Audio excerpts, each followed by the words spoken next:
bienvenue en classe A2.2. Je m'appelle Simon et je suis professeur à l'Institut d'études de la langue française. Simplement, dans cette leçon aujourd'hui, nous allons apprendre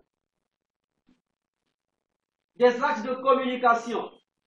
Qu'en choisir? What are we going to choose? What to choose? Des axes de communication. Décrire un objet. Comment décrire un objet? How to describe an object.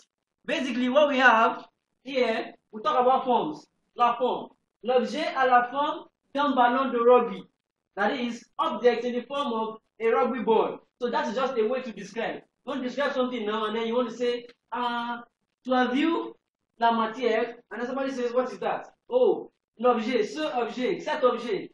L'objet a la forme de ballon. L'objet a la forme d'un gaz. So you just say the object in the form of something something. That is the object that looks like, or that particular thing that looks like something.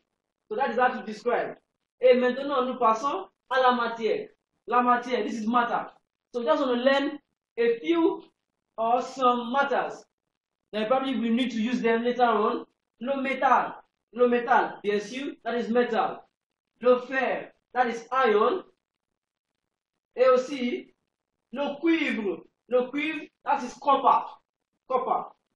Le plomb, c'est lead. Le plomb, c'est lead. Le plomb. L'aluminium, bien sûr, aluminium. L'argent, this is silver. L'or is gold. Le bois is wood. Le carton, this is cardboard. Bien sûr, le papier is paper. Leather is le cuivre. La porcelaine, that is porcelain as well. La pierre is stone. Sometimes also used to mean rock, a small rock. Et la brique, that is brick. La brique rouge, red brick. Le marbre, that is marble. Le béton, ça signifie concrete. Une pierre précieuse, that is a precious stone. An example of a precious stone is a diamond. Un diamant. Et ici, les textiles, textiles.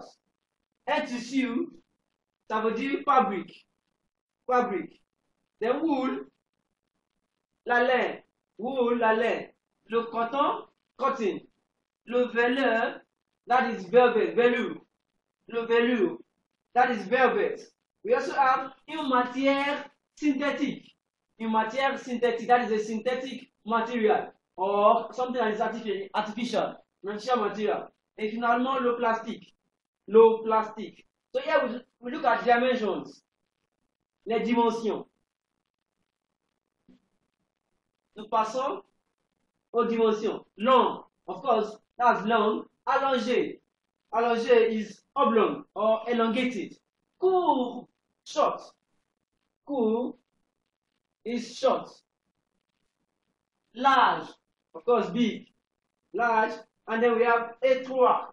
Étroit is narrow. While profound means deep. When it is deep. Sometimes it also describes bottomless, to talk of the depth of something profound. We also have épais.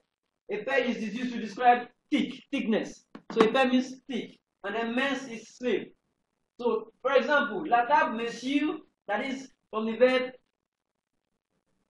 mesurer, to measure.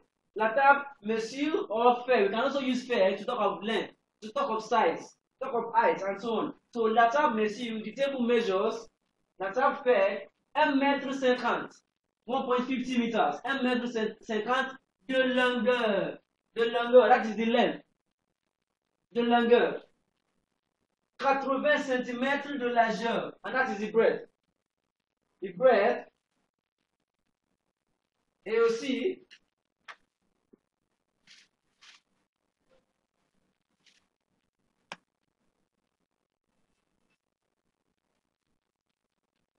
we also have 90 cm de hauteur. That is the height. 90 cm in height. An height of 90 centimeters. Okay? Pour décrire un objet, on continue. L'origine. When we talk of the origin of something. So, meuble, c'est furniture.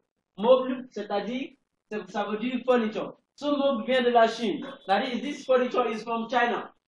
It's from China. Vient de la Chine. Il a été fabriqué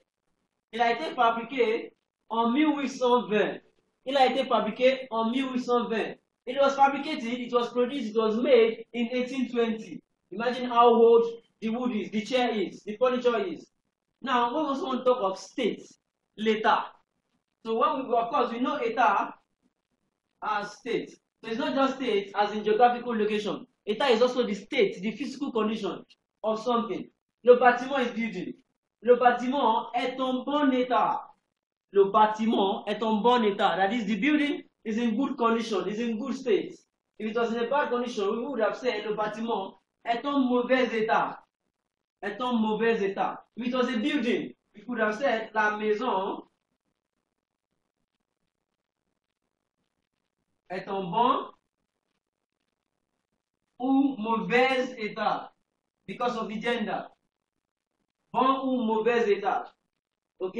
C'est-à-dire, on peut aussi dire dans un état acceptable. In an acceptable state. Dans un état neuf. That is, it is in new condition. It is new. So those are words and then ways to describe the physical conditions of something. Testez-vous. Vous pouvez aller à la page 106 et page 107 pour lire les autres documents. So you can read more on page 106 and 107.